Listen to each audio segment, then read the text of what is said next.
How to search someone by phone number on Instagram. Hello everyone, this is Sabrina here to help you today.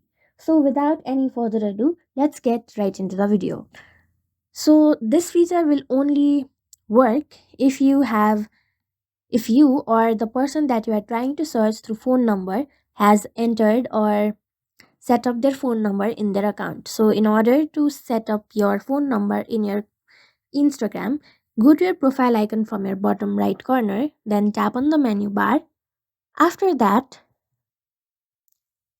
simply go to your contact details and then add your contact.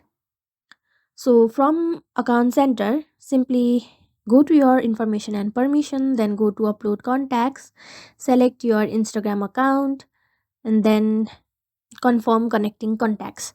Now, after that, what you will have to do is simply go to the search bar and then before adding the number, simply add plus sign and then search for the number.